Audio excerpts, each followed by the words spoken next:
I'd like to call the October 16th meeting of the Sacramento Environmental Commission to order. Jill, can we have a roll call, please? Robert Bailey, Mark Berry, Dr. Anthony DeRigi, Here. Richard Hunn, Here. Diane Kinderman, Here. George Buzzlink, Here. Margie Namba, Eric Rivero Montes, Here.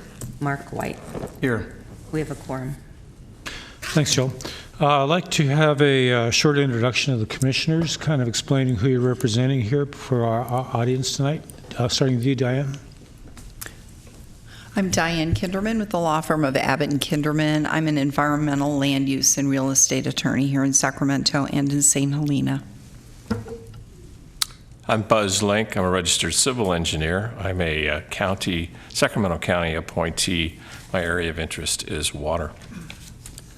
Eric Rivera Montes. I'm a representative for the City of Elk Grove. I'm a background is in chemical engineering, and I'm an environmental specialist at the Sacramento Municipal Utility District, working primarily with greenhouse gas and climate change issues. I'm Richard Hunn, representing Sacramento County. I'm a consulting and environmental planner. Tony DeRigi. I'm a retired pediatrician from Kaiser Permanente and represent the City of Sacramento. Mark White, representing the county. We have a small firm that consults with garbage companies in cities and counties on recycling and garbage issues. Okay, thanks, guys. I'd like to take this moment now for any public comment, if there's anybody in the audience who would like to speak to the commission. Seeing none, we'll move on to our next item, which is our annual health county update. And tonight we have Kate McCauley, who's with the Health and Human Services Department, Senior Health Program Coordinator. Kate? Hi, good evening. It's a pleasure to be here to give you this report on behalf of Dr. Olivia Cassirier, who is not able to attend tonight. I'm going to be talking about two notable situations in our county. One of them, a botulism outbreak that occurred this spring, and also the hepatitis A health emergency that Governor Brown declared on Friday. So Sacramento County Public Health collaborated with California Department of Public Health on an investigation along with county health departments in neighboring counties on some botulism cases, 10 cases that occurred in our Sacramento County and neighboring counties. There were 10 patients who became ill between April 20th and May 14th.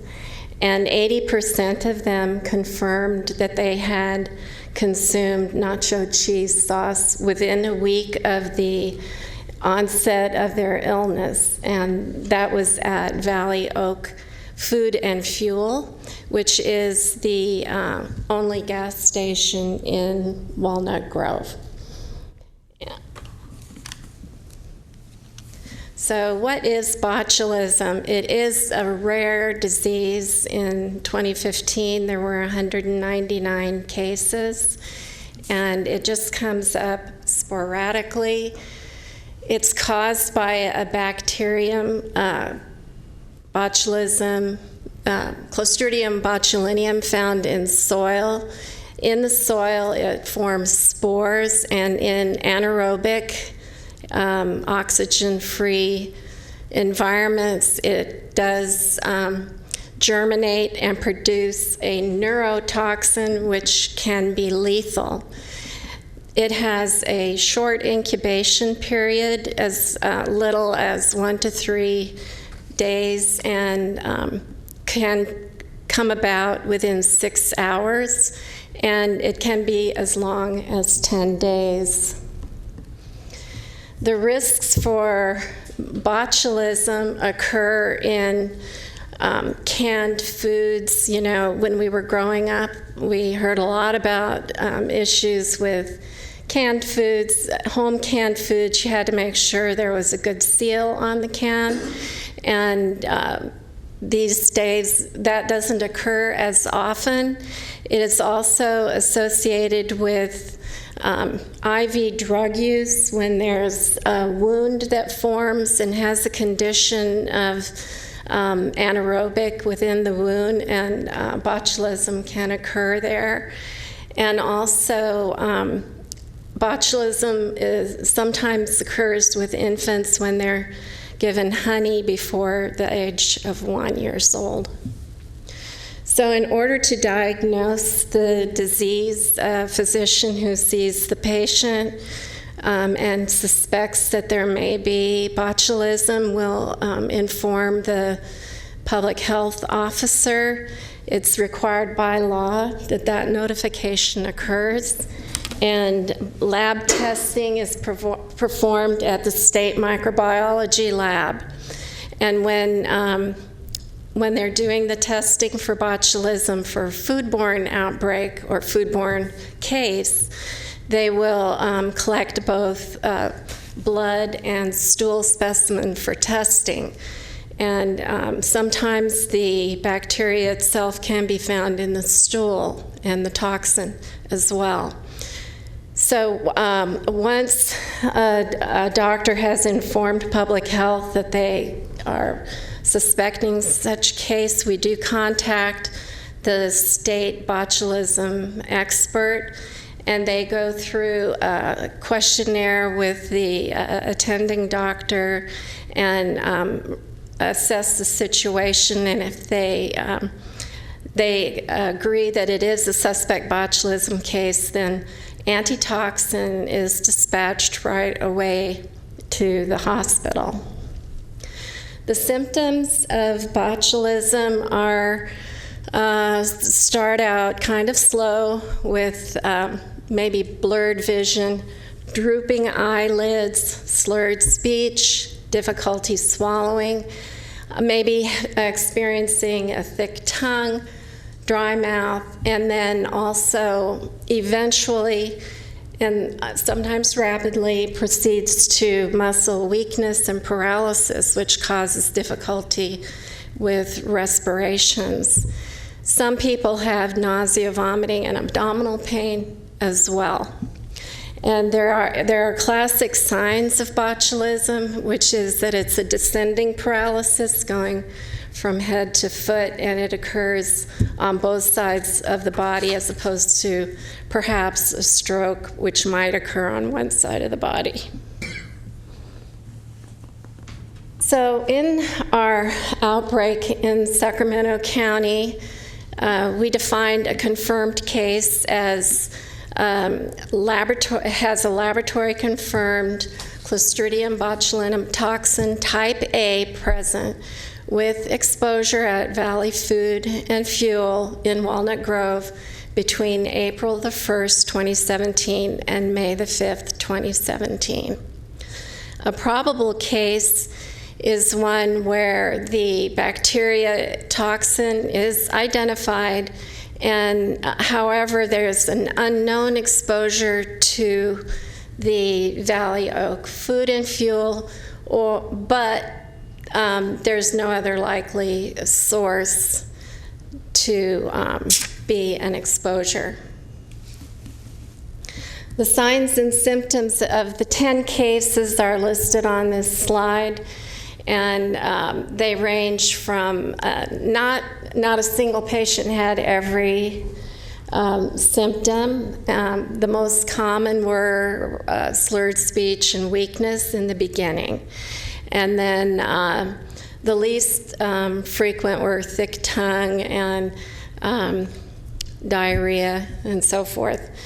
So this slide is showing the epicurve of the botulism cases with the onset of symptoms date.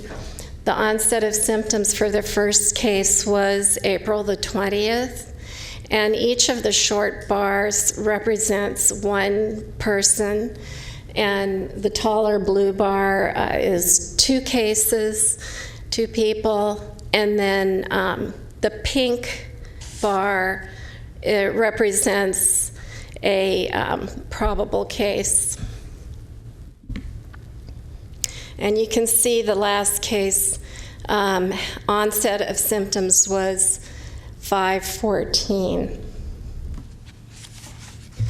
Public health measures that were taken were, in addition to what I went over previously, is that the county right away starts to interview the patient if possible. Sometimes they're not able to speak.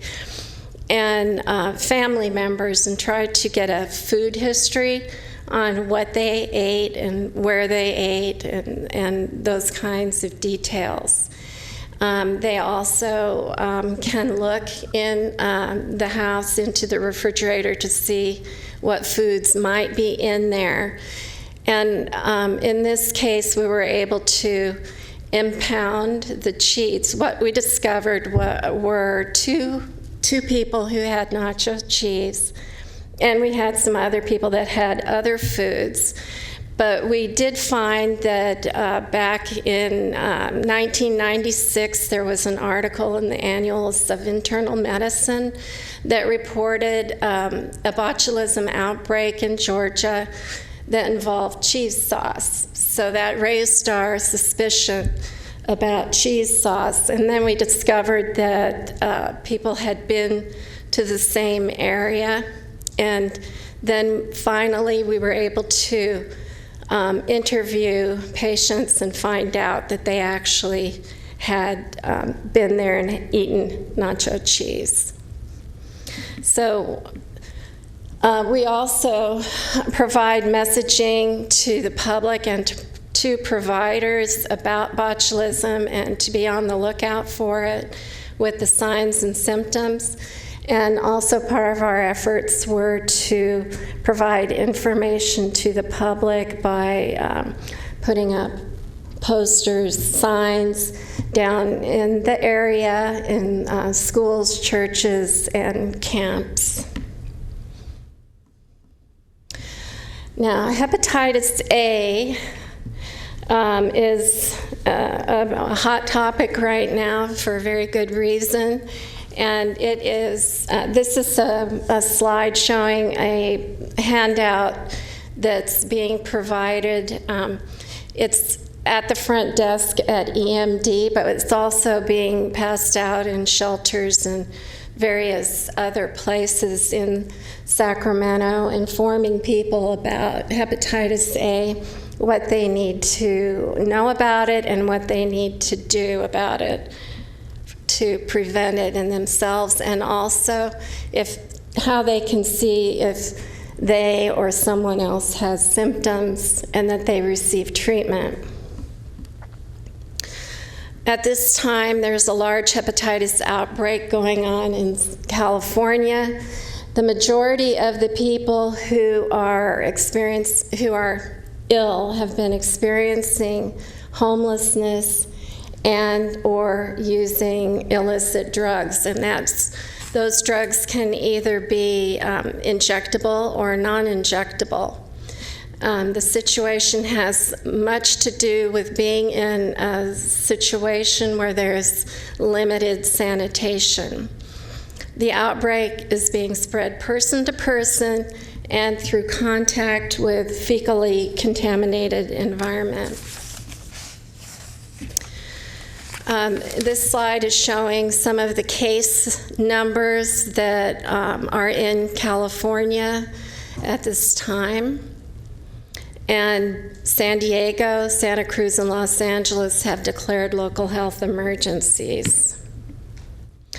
So hepatitis A is very serious for people who have underlying liver disease. And particularly if someone has hepatitis B, hepatitis C, or alcoholic cirrhosis, they are at a risk of death due to hepatitis A. There are control measures which include the hepatitis A vaccine. This is a vaccine that was developed in 1996, and by 1999, was part of our state child vaccination laws, and it does provide a very good protection against hepatitis A. It's a 2-series vaccination, which the second shot is given 6 months after the first. A person who receives one vaccination has 93 to 95% protection. Then with the second dose, it's up around closer to 100% protection. Many people have received hepatitis A vaccine when they're receiving travel vaccines, and people can check their shot record to see whether they've had it or not. And also healthcare workers likely have received hepatitis A vaccination. There is a vaccination that combines hepatitis B and A, so that can be seen in a shot record as well.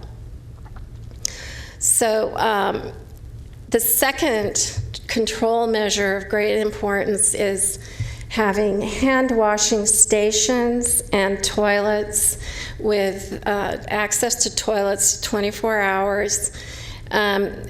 These are some of the things that are being done down in San Diego and being promoted in other areas. And this is to reduce the risk of transmission due to poor sanitary conditions.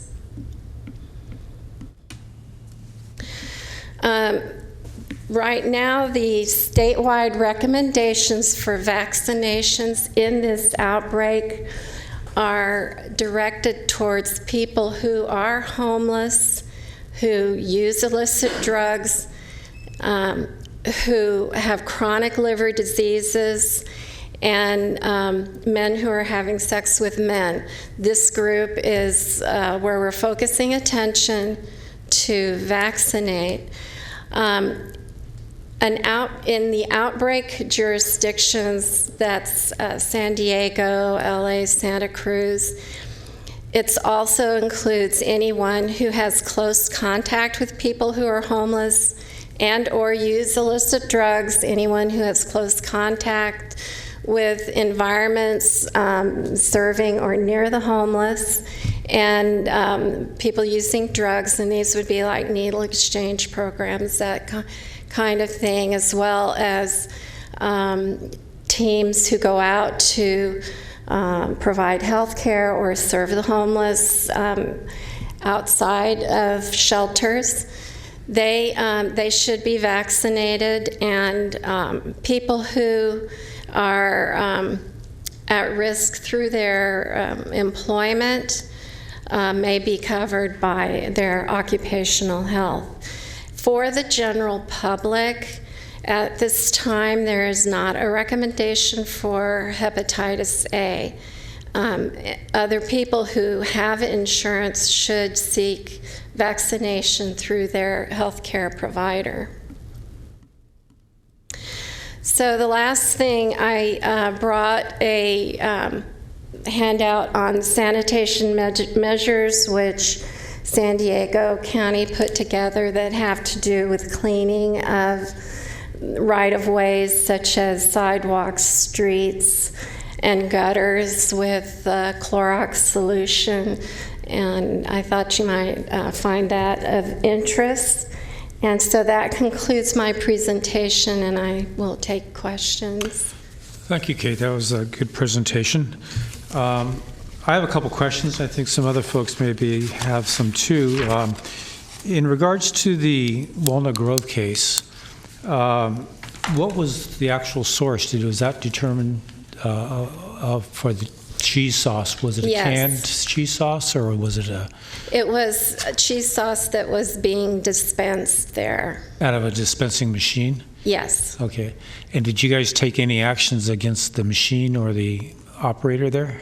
The cheese itself was impounded and taken to a lab for testing. Okay. Do you believe that the botulism got contaminated in the machine, or was it contaminated prior to going in the machine? According to some work that EMD did, The company itself that manufactured the cheese had no complaints against it, no reports of illness. So no action was taken against the manufacturer of the cheese itself then? As far as I know. Yeah, okay.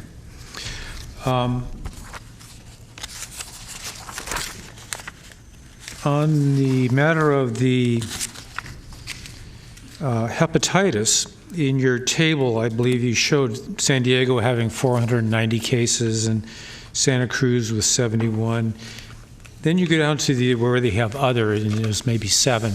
Is there a normal background level of hepatitis cases usually showing up in the population most of the time? Yes, there are. Like last year, we had 8 cases. So there are cases of hepatitis that show up each year, and there also there are foodborne outbreaks that occur, and we follow up on those as well. A few years ago, there were strawberries and that sort of thing.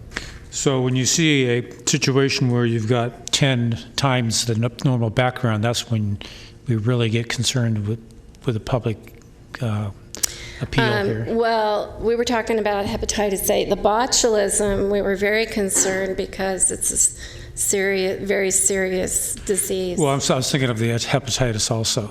Oh, like the in San hepatitis, Diego, yes. it was many times larger. Yeah. Yes, definitely. So in your talking about like hand washing stations and creating access to toilets, is there any consideration for making those more available here in Sacramento County for our homeless population? Yes. Yes, there are discussions ongoing about that. Okay. And who would be implementing that? Would that be through public health, or would it be through? I can't really answer that question. That's above me. Oh, okay. Okay. But it is an ongoing conversation that Yes. these will be made available to homeless people or people in the park or something like that? Yes, as Okay. far as I know.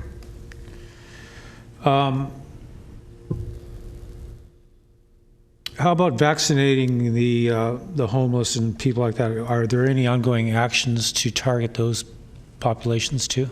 Yes, there are. We have started vaccinating in shelters, and also have plans to outreach to the homeless community who don't come into shelters, and attempting to access them in places where we can reach them. And this is being done by the Public Health Department? We sometimes give vaccinations ourselves. We also provide vaccine to providers in situations where they are able to provide to a hard-to-reach population. And I assume that this is all kind of voluntary? The people who are getting vaccinated are volunteering? Yes. It's not a mandatory requirement or anything like that? Yes, that's right. Okay. That was good, thank you. Is there any questions from the commission? Mark, yeah, please. Back to the botulism thing, or maybe it's for Ryan, was that equipment inspected by EMD, do you know? Any idea? At that valley, wherever? Yeah, the facility itself was part of EMD's regular inspection program. And I think as what was stated earlier was, I'm not sure it was ever determined definitively what the source of the botulism was. It was in the nacho cheese manufacturer. There's no indication it was from them. I don't think we really found a quote-unquote smoking gun there. And you can correct me if I'm wrong, but that's the information that I have. Correct. I'm in agreement. Interesting.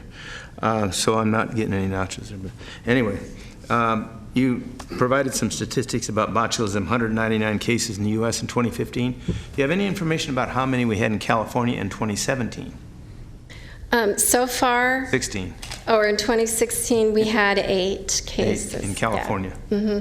No, in our county. Oh, in Sacramento County. Yeah. That seems Seems, that's in addition to those, obviously, that occurred in 2017 that we're talking about here. We're not on the numbers that I gave you. That was San Diego, LA, and Santa Cruz. I was talking about the botulism. I'm sorry. So We had no botulism last year that was foodborne. yeah, I was wondering if you knew just offhand what the California statistics were compared to the 199 in the U.S. California. During that year, I don't know. Yeah. Then on to the risks. You mentioned honey given to infants can be a source of botulism. Is that often fatal to the kids? The kids can become very ill and can be fatal, but normally, we try to get the botulism to them. The tricky part is getting them diagnosed, getting them to the hospital. And honey isn't a botulism carrier, I assume, for adults. Not so much. So sometimes the honey has some of the spores from dirt that are in the honey, and adults are better able to handle a small amount of the toxin compared to an infant. Sure. Thank you. I bet you Tony has the answer to most of my questions. Yeah. No, that's good question. Actually, that was on the botulism. That was good work finding that old article on the cheese outbreak in Georgia or wherever. But so, I don't want to belabor this, but were they selling other food products next to the cheese sauce that could contain spores, like, I don't know what, potatoes or something, you know? That was looked at, and I assume you all looked at that, yeah. But yeah, we did not find any other source. oh, okay. Well, that's really a mystery then, I guess. Because it didn't come from the cheese source, but so you assume that it was contaminated at the local place in Walnut Grove. Well, we really can't say. Speculate. Well, and then just on the hepatitis, so yeah, foodborne outbreaks are the most common thing. So this outbreak in San Diego, has it been traced to any particular foodborne, or is it just poor sanitation? It has to do with the poor sanitation due to being homeless, and not only the poor, lack of hand washing, and also sharing of utensils, and their overall health condition. Thank you. I saw an article yesterday, I guess, in the paper where they were out actively spraying the sidewalks and places like that where people amass with chlorine bleach, basically, to decontaminate possible infected areas. Are you aware of that? Are you guys still tracking this as an activity down there in San Diego? I've seen that in San Diego. I'm not aware of what is ongoing here. Yeah. Okay. One more comment, just because there was testing of the American River for E. coli, which would indicate fecal contamination, and I guess the test came out positive around Discovery Park. And so is that the same, put us at a risk for hepatitis A also when you have E. coli fecal contamination? We would have to find that in the water, that. That's harder, yeah. Yeah. Is that it? Any other comments or questions? Thank you very much, Kate. Appreciate you welcome. coming down and giving us a presentation. Thank you. Thank you. Our next item is approval of our August monthly meeting minutes. You'll have a copy in your agenda package. If you take a look at it, if there's any motion to approve in a second, I'd appreciate it. I move to approve, but I wonder if we have a quorum of those folks who were there for that meeting. Yes, we do. So, did you make a motion? To approve. I'll second it. Seconded by Diane. All in favor for approval, please say aye. Aye. Any Aye. opposed? Any abstentions? Okay, so we passed. We have possibly some of our permanent committee reports, starting with the Environmental Awards Committee. Eric, is there anything you'd like to report to the commission tonight? Yeah, we've made some progress, I guess, over the last few weeks. We had our meeting that was prior to our previous August meeting. So we did have a kind of a kickoff meeting to gather some ideas, do some brainstorming, and from that we put together a list and created a spreadsheet that we're hoping we can populate. People can volunteer to go on there and add contact information. Indicate whether they've reached out to someone. So that's part of the process of we're hoping to encourage more participation this upcoming year, and we've reached out to a few people already. And so, if you'd like to send me the name of the group or contact information of the person that you're reaching out to, I'll add it to the list so that way we don't have any redundancy in who we're reaching out to. So there's that, and I'm hoping we can have a follow-up meeting maybe sometime in December or November. Maybe November would be good. Okay. And I have a few names that I'll be adding that I've reached out to. Very Yeah, good. I have a few questions. I'll call you separately. Okay, Thank very you. good. Oh, Mark, I yes. have a comment, a question more than a comment. As many of you probably know, I take one class at Sac State because I love doing it. It's great. If you haven't done it, do it. Anyway, there's lots of stuff going on over there that's really environmental and really pretty neat, and stuff that's just buried in the everyday life in Sacramento. I think the same thing goes on in all the community colleges around. I have a contact at Sac State, but not at community colleges. So if any of you all have contacts at community colleges that may not be in the sustainability area, but just any area that can lead you to the guy in the administration who does that, or the woman, it would be worth pursuing. Otherwise, I will pursue it somehow from some point. But if anybody has a leg up on it, please go for it. The other one that just struck me one day as we were sitting in the music circus, sitting next to the people that build the sets. The prior one was the people that do the costumes that we were sitting next to. I thought, these guys do some cool stuff too. We got to figure out what that is and see if it's award-worthy. And they're very interested in talking to us about it. So we're pursuing those guys. So if you know anybody else like that in the theater business, there's a lot of things that we kind of look for professional environmental firms or manufacturers or whatever doing things, but I think we're missing out on a whole great big sector of the population where there's some cool stuff going on we don't even know about. So just an encouragement.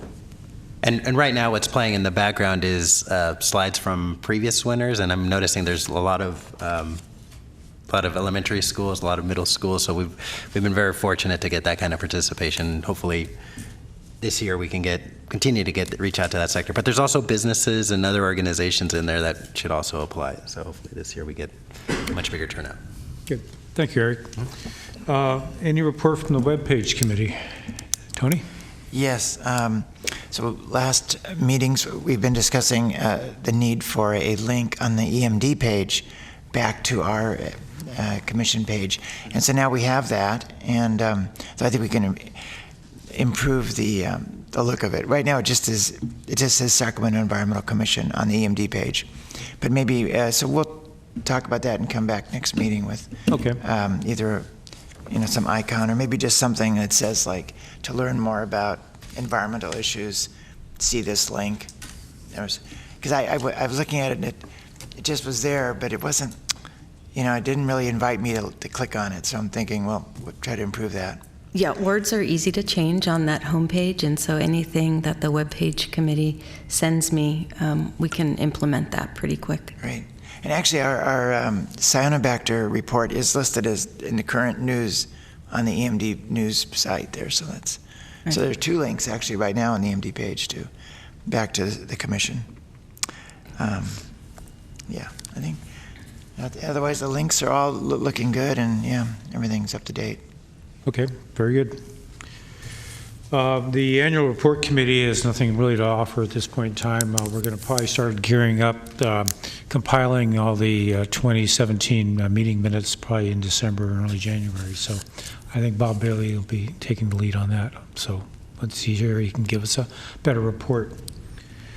Moving on to our outreach, is there any agency contacts that anybody been made during the past month? Mark? Yeah, I had a chance to meet with the folks out at the Recycling and Waste Management Department Division, I don't know, the ones who run Kiefer Road landfill for us. I asked them, basically introduced the topic of using, of the role Kiefer has as a resource in the region. It's a significant role, and they do some, again, I hate to keep using this technical term, but they do some really cool stuff out there.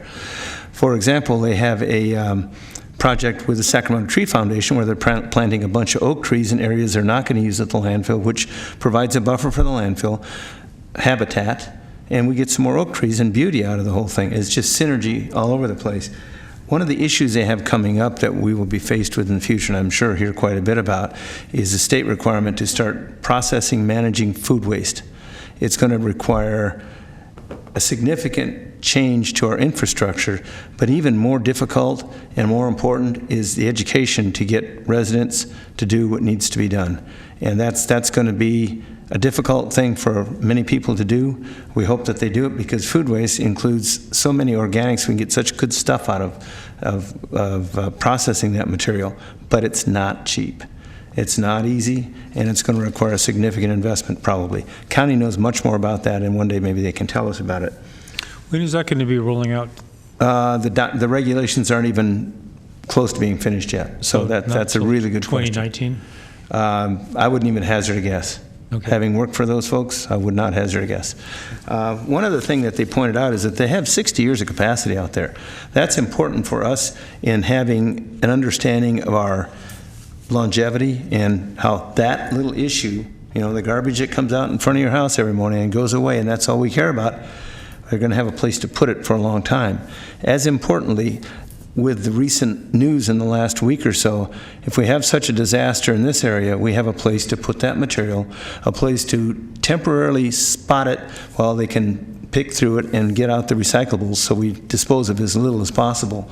But we're wonderfully rich in having enough space out there to be able to do those things and then continue our disposal operations with the standard garbage and just kind of make the whole system continue to work while we've got this awful thing going on in the background like they have in the Napa, Sonoma area. That's what we had to say. And I did not get an opportunity this time to talk with the city folks, but hopefully I'll have a report from both next. Anybody else have a chance this month to reach out?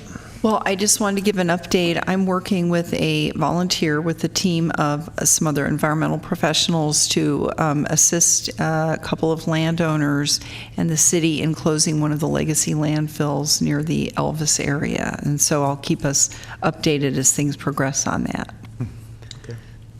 And yeah, I've been following the American River Parkway issues. And so last time, I think, there was Senate Bill 5. It did pass, and it went to the governor. And that had, I think, 3.5. It's going to be a $3.5 billion bond act to be voted on next June. But anyway, the governor signed it yesterday, so we're on. It has $10 million dedicated to the Lower American River Parkway. So that's a funding for the Conservancy? Yes. And that's going to go to the public vote next June. November. So slowly winding its way of funding for our local American River Parkway, but we're getting there. Yeah, we'll see what happens. Good. Okay. Yeah, that's it. I think. Yeah.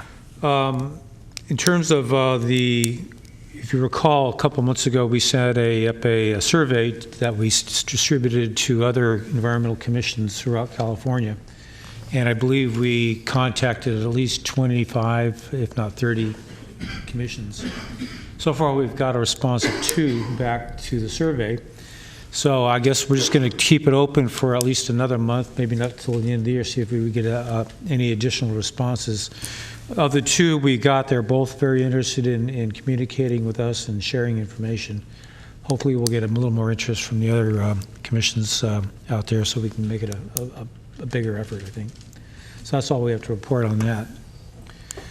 Moving on, next item is our Environmental Management Director's report. Thank you, Mr. Chair. Ryan Bailey, I'm the Acting Division Chief for the Environmental Compliance Division, standing in for Marie Wooden this evening. Thought I would just direct your attention to our monthly newsletter. And if you look at page 2, you'll see Septics Week highlighted. So I just want to talk a little bit about that.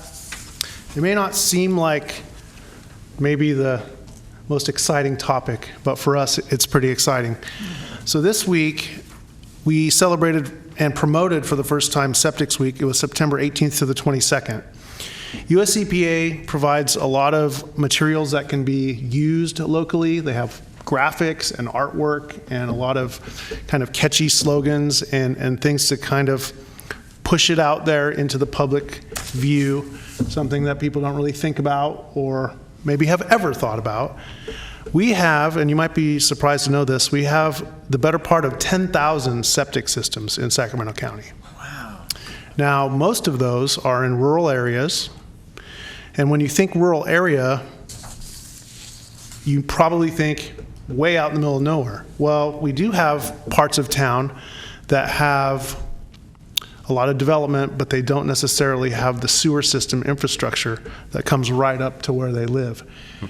In many cases, there can be a sewer system that is across the street, but that sewer system is maybe part of a city's sewer system and not one that they have access to. So we do find these little corners in the county where the only way to manage their sewage and their wastewater is to install a septic system. So homeowners, we've got the better part of 10,000 homeowners. We have very few programs at EMD that really touch on individual homeowners. This is the public. These are residential folks, and we make sure that septic systems are installed properly, they're repaired or modified properly. We have a review process, so they submit plans or they work with the appropriate professional engineer. They submit plans and documentation basically showing that they've evaluated the soils. We have to maybe take a look at the percolation rates, distance to wells on their property. We're trying to protect public health and the environment. So what we're looking at is the distance to groundwater, the distance to their well, that they're not going to be potentially drinking what they're flushing down the toilet, and that what they're flushing down the toilet isn't going to ultimately create a groundwater contamination problem. So we have a number of checks and balances there to make sure that those things don't happen. So one part of Smart Septics Week is to just remind people that may be on septic systems that there's a smart way to go about operating, maintaining, and being a good or a smart septics owner. The other thing that occurs is some of these same folks that are on septic systems and maybe aren't really having their septic tank pumped out at any real frequency that's healthy for their septic system, is they also have individual wells on their property. They don't have public water service. They don't have a utility bill they're paying every month for water. They have water that comes out of their own individual private well on their property. So we also recommend, and it's not a requirement, but it is a recommendation on our part, that they test their water well once a year to be comfortable with the water that they're drinking. So this program touches on a lot of facets that you may not have ever thought about. So for us, Septic Weeks was very successful this year. We'll likely do it again next year, probably maybe go a little further. We've thought about possibly the idea of a proclamation from our Board of Supervisors, if we were to bring that to them as a recommendation as staff.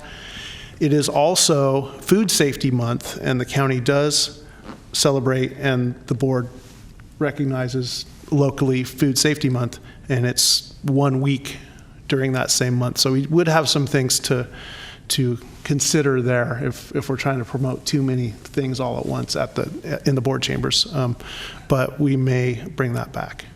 Ryan, do you specifically look at situations where you have land parcels that are less than 3 acres in size and groundwater and septic tanks all in the same concentrated area?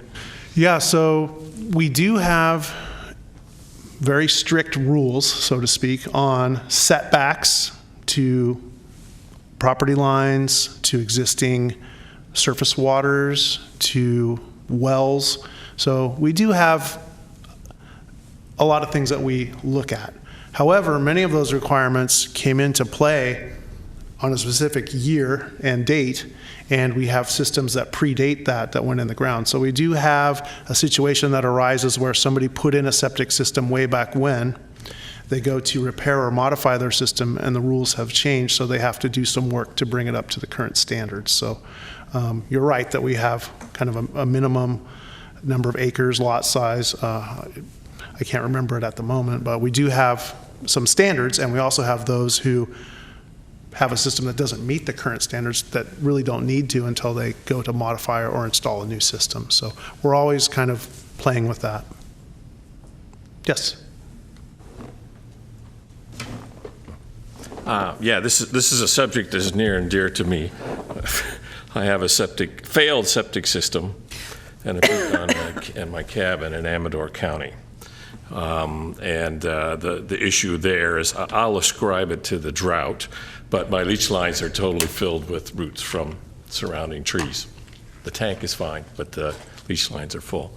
So in order to get a new system put in place, I can't just replace the old leach lines. That's not something that's going to happen. So I'm going to have an engineered system. In fact, the engineer has already designed the system, so it's not a simple just lay out new leach lines in a different spot.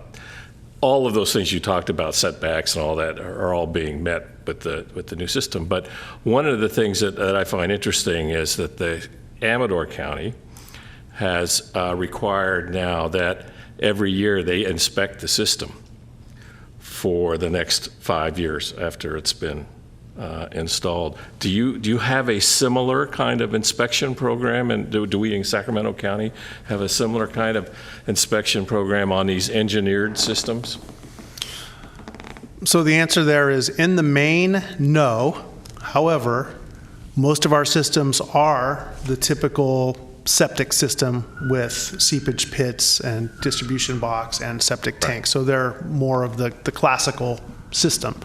We have some alternative systems that are an engineered system like you're talking about, and we are starting to have some operating permits for those systems, and as they come in, we're starting to do that, but that's new for us. Yeah, it just seemed a surprise to me. I mean, I'm certainly amenable to it, but it was part of, before they would even issue my permit, I had to agree to having inspections done on an annual basis and allow them to come in on my property and do those inspections. So just curious, so thank you. Yeah. Thank you. Any other questions on that? I have one more question. What did you actually do to outreach during this week here on Septic Smart Week? Great question. So we had a news item that was posted to the county news page, and our public information office helped us with that. So that actually went on the county's main news page as an article. So that gets a little bit more response than just putting something on our department page. We also put something on our department page. And we tried to leverage social media because that seems to be very effective. So what we did is we had a week, 5 days of topics. So we announced a save the date on Facebook that Septic Week was coming. We had an announcement that Septic Week is here, and then we encourage people to check back for tips each day. So for example, one of the days was, what is a septic system? With some simple information about, what is this thing? A lot of people very unfamiliar with it. Then we had some top 10 tips for septic owners. What can you do to maintain and to keep your system healthy? We had the last day, one of the topics was, if you're buying a home, what are those things to look at with regard to the septic system? Which that comes up infrequently, but it should come up very frequently. And that should be probably one of the first things people are asking when they're buying a home that they know is not on public sewer. And we also worked with our public information office to use Twitter. So we don't have a Twitter account. we have access to those resources with the County Public Information Office. So we essentially did a little bit of some print and social media just to try to get it in front of people.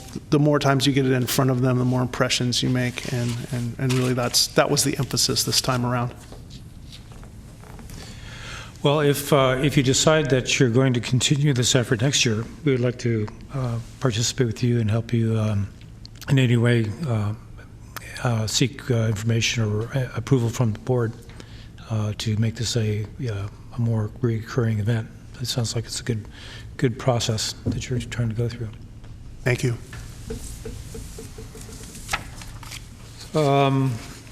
Any other commissioner comments before we call it an evening? Diane? I wanted to ask, I know after the Calaveras County fires, there was an exchange of personnel between Calaveras County and Sacramento EMD to assist in their efforts. And it may be too soon right now, but with the environmental disaster that's happened in the Napa and Sonoma areas, is there any exchange of assistance going on through EMD? And then I have a second part question about that as well when you're done. That's a great question. In fact, we did receive a request that came through the Governor's Office of Emergency Services to Sacramento County over the weekend for a number of specialists that work in the areas that our staff work in, probably helping with damage assessments like we did in Calaveras County to help with the effort with Cal Recycle and DTSC for removing debris of various types and doing it appropriately and getting those properties ready to rebuild. That request was a little bit premature. It was rescinded, and it'll probably come back in a more specific form. We needed a little bit of clarification on what they wanted. So I think all the systems are working and are in place. It's a well-oiled machine at this point, so when they're ready, we'll know what kind of assistance they want, and we can start now trying to identify which staff we have and what kind of response we'll be prepared to give. Great, thank you. And then the second half of that, is there anything that our commission can do? I don't know if there's a commission in I don't recall in Sonoma or Napa that we may be able to reach out to and see if there's some way that we can help as a commission. We can make that determination. We can find out, see if there's an equivalent commission or if there's another body within the planning department. And I would be happy to look into that as well. I have one additional question for Ryan. I know after the Calaveras event, we had a little quick report from you guys on what, in fact, it was a little longer. It was a kind of a nice presentation on what you did. Love to have the similar thing for Napa Sonoma, because you guys do some wonderful work, and God knows that's a place that's certainly needed. We'd be happy to bring back a report on that. One of the things we're struggling with now is so many of the lodging and other venues that we would rely upon to send our staff to are full already. So part of this will be trying to determine what alternative, non-traditional type places our people can lodge at. Would that be a camp, possibly? Some type of, sleeping bag type arrangement? And we haven't really crossed that bridge before, so we have a lot to look into before we would be ready to send assistance. Any other comments from the commissioners? Tony? I noticed we have our attentive presentation topics. Was there interest in a discussion on this, or?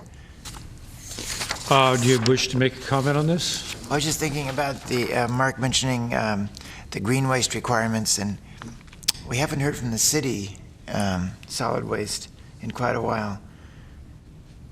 I'd asked them also to provide us a presentation, and when Jill can get it scheduled, on the city's landfill downtown as a resource. And what my preference would be to have both agencies here at the same time, because both of their facilities are the different ends of the same resource stick, and it would be just quite interesting, I think, and valuable. But we have to see if we can get it scheduled. Okay. And I would be happy if I needed to step down in a presentation. If there's something you wanted to add in the November slot, that would be fine. I mean, I could speak in addition to them as well. Okay. Any other comments or any other thoughts on our presentation topics for 2018? Even though it's not an agenda item. Can we add that to the agenda for next time so we can discuss it then at our November meeting? Sure. The topics? Yep, we'll put that on the next November meeting. Okay.